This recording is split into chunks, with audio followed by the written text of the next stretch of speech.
From the city of entertainment, in the Las Vegas Arts District, at the English Hotel, a place for the cultured renegade, this is April in Vegas, with this week's special guests, Alon New, Serena Henry, plus Steve Dennis, and your host, April Brucker.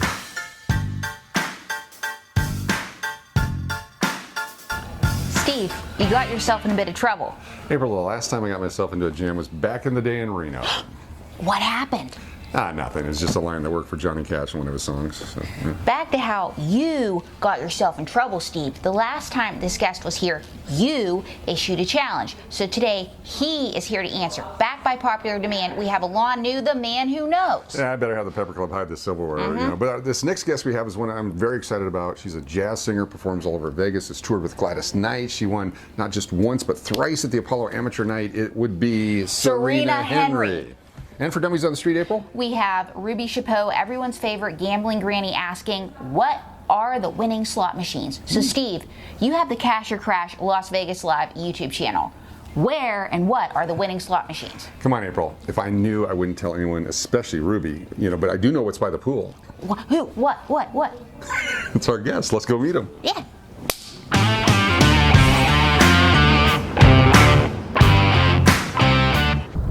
Hi, folks. April in Vegas here with Steve, who you're also in Vegas, right? Steve in Vegas with April in Vegas. Yes, with our English Hotel sunglasses. Very plug. nice. And we are here back by popular demand. The man who knows. Say it with me, Steve. Alon New. Nice to be back. So the last time you were here, you bent a spoon, and Steve, he's here to issue a challenge. So not only did you bend a spoon, you bent this spoon right here. And so I've kept it under guard for a couple. And it looks like it's even a little bit more bent than before. Yeah, I kind of sat on it. Yeah. Anyway, Fair enough. more bending, please. More bending, please. Bending. Yeah, we want to make sure it's just not a one-time deal, right, Steve? No, it's an ongoing bendage. Yeah.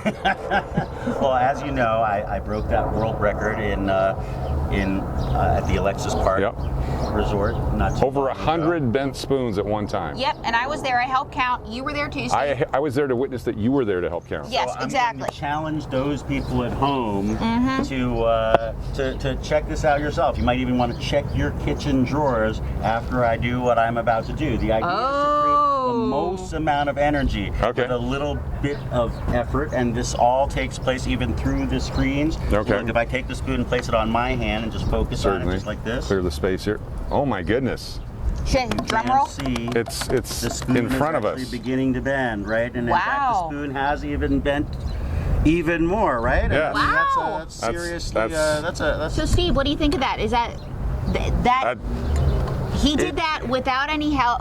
It's mind over matter. Check your kitchen drawers, folks. Right now, go in there, your spatulas, your The idea is spoons. to create the most amount of energy with a little bit of effort. The idea is to just kind of focus on the spoon until you can get that spoon to bend a little bit more. Wow. A little bit more. Amazed. Amazing. Until the spoon droops like a wilted flower. Oh, and he's Holy twisting cow. Actually, you see, look. Spoon actually Amazing. bends just like, tug on the end like a wishbone. And it's difficult to unbend, Exactly. right? it. Wow, Yeah. Steve, that actually happened. Do you realize that? I was right here. I was I just know. moments ago, seconds ago, I witnessed Do you that. do anything like that in your kitchen with your spoons? In fact, check your kitchen drawers Yeah. when you get home. You never check know. your Stopping by the store to get new silverware on the Yeah. way home because The I thing know is for a that you can fact. physically unbend these spoons using muscle. I mean, you can take a spoon like this and unbend it. I mean, you said something earlier about is it possible to twist the spoon, and I'll try that right now. So watch very carefully right here at the center of the bowl of the spoon. If we focus right here. Ever so slowly now, ever so subtly, you see the spoon rotating around its vertical axis. No effort at all between my thumb or forefinger, just continues to rotate, continues to spin, continues to move. And when it stops, look, the spoon is actually twisted now. Amazing. 180 Amazing. degrees. Yes. I didn't believe that. That's like The Exorcist, right? Better than that. Yeah, it's better than The Exorcist because it's real. In fact, here, take that and It's a check it souvenir. out. Oh my And in gosh. fact, yeah, you can take it home and yeah, from now on, it's your new cereal spoon. Amazing. Yeah, amazing. But speaking of spoons and stuff, and spooning, Alon,